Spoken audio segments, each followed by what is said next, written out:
What up, what up? This is Finance, Fitness, and Folk channel. We discuss finance, a little bit of fitness, talk about some folk. So in today's episode, I'm going to discuss why you should be intentional with your spending. So admin notes, thanks again to all the subscribe to the channel. I'm there to keep putting these videos out, give you leverage to better yourselves. So let's get into it. So why do I say that you need to be intentional about your spending? Well, it's all about self-control, right? It's all about making sure that you put every single penny that belongs to you in the place you want it to go, not for the money to control you. Anybody you see, anybody you can research that has built wealth has done this practice over and over again. Because if they didn't have any handle on their finances, they would have been able to accumulate wealth, right? So society as a whole, and I'm just going to talk about the States, is not catered, or it's not a conducive environment for folks to do that, because there's so many enticements around us all day, every day for us to spend money that we don't supposed to be spending. Case in point, you go to a grocery store or the department store, and you go through the line, and you're waiting for a cashier to check you out. How many times have you gone through a line and there was miscellaneous stuff there, whether it be a bag of chips, some gum, a piece of candy, a toothbrush or whatever, and you impulsively bought it because you're like, oh, maybe I forgot this, or like, oh, I'm hungry for a bag of chips, but you wasn't even thinking about any chips until you saw it in that line, right? And that's intentional, right? When you look at a lot of things in society, especially when it comes to marketing, everything is intentional. When it comes to commercials, when it comes to branding, all of that. When you look at a commercial, because my wife actually had told me this before years ago, because one of her degrees is in hospitality and business administration, right? So she said that she took a class where they were explaining to them that if you dissect a commercial, doesn't matter what kind of commercial it is, every single thing that commercial has some type of symbolism, whether it be the colors they use, even all the way down to the person that's actually, maybe there's a spokesperson for this particular commercial, the clothes that he or she wears means something. What they're saying means something. Any type of objects that's in the commercial means something. The wording means something. How the calligraphy of the words are in the commercial means something. Everything has a meaning. Everything. And it's catered to entice the person to purchase that particular item. When you look at commercials about medication that is that's supposed to, like, it's kind of like life-saving, right? Maybe there's a medication that I don't know. I'm just making an example. I'm not saying this is true, but let's say there's a commercial that's out there that it markets a medicine that helps with cancer patients, right? They're going to make that commercial as pleasant as possible. They're not going to make that commercial a grim commercial, because the person is already, sad and depressed probably because of their diagnosis. So they're going to make sure that that commercial actually is catered to the point where, like, it's going to really entice that person to purchase that medication. Even if the medication is something that their doctor recommends them to get, they're not going to be enticed to grab to buy the medication unless there's something pleasant that comes along with it, right?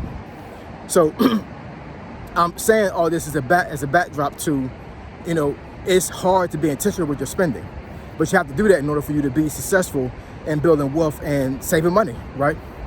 I know for myself, for a long time, I was an impulsive spender. Now, I'm not saying that I blew my money on a whole bunch of stuff that I ain't supposed to be buying, right? But I mean, I was definitely a person that would impulsively spend, whether it be, like I said with the example, as far as going through a checkout line and actually grabbing something that, I wasn't even thinking about until I saw it, right? Or, maybe like I said before, I'm a big shoe person. So for a minute, I was buying shoes all up and down, right? And, I'm not saying that I didn't have the money to buy it. It didn't hurt my pockets per se. But that money could have been filtered somewhere else where that money would have brought me more of a return other than buying shoes.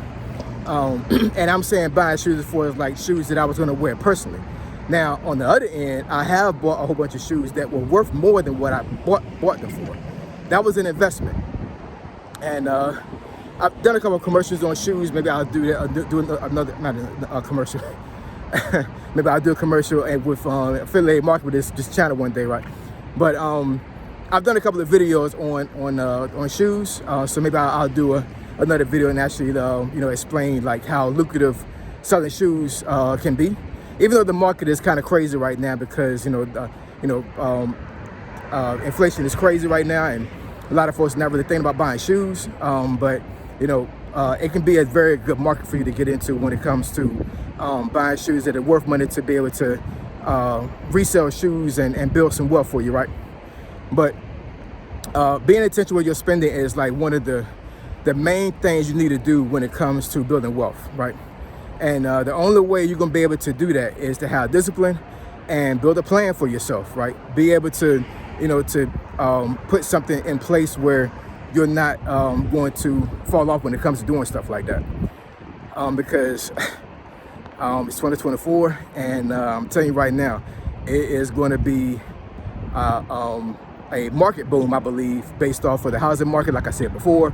And I think inflation is definitely going to, is either going to lower even more or it's going to plateau. So I really think the economy is going to be on the upswing. Maybe not in the beginning of the year, but I would say probably about summertime. I think things are going to actually look a little bit better than it was last year. So in order for you to take advantage of that and be a part of this wealth transfer that's probably going to happen in the next 2 years, you need to be very intentional with what you spend, right? So think about what you're spending. Don't impulsively spend. Think about things that you need. Think about things you don't need. If you don't need them, don't buy them, right? I'll leave you with this.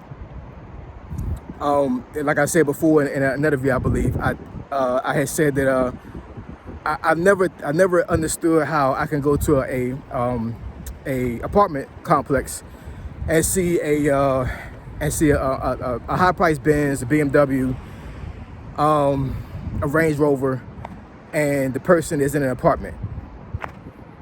That doesn't make any sense to me, because in some cases you're paying your car note may be more than half of what your rent is. Does that make any sense to me? That doesn't make any sense to me. I think personally you should not necessarily say buy a house, but it just doesn't make sense for me to see somebody especially in a low income apartment and having a BMW. This doesn't make sense to me. It seems like your money could be put into something better, something like maybe like an asset that would bring you a return. Cars are depreciating assets. I mean, they're depreciating items, meaning that when you buy that car, it starts losing value as soon as you pull it off the lot. So even though that car could be high end, whether it be a Range Rover, an Audi, or something like that, you're still not going to get the same value of that car that you bought it for if you resell it. It's not going to happen. Now, Aston Martins, Lamborghinis, those build value, but what average person gonna be able to afford something like that, right? And one day, if you build wealth, you're able to, but not right now. Right now, you need to be intentional with your spending, save money, invest money, and then get this money. All right, like, comment, and subscribe. I endeavor to keep putting these videos out. Give you leverage. You better yourselves. Finance, Fitness, and Folk. Triple F. I'm gone.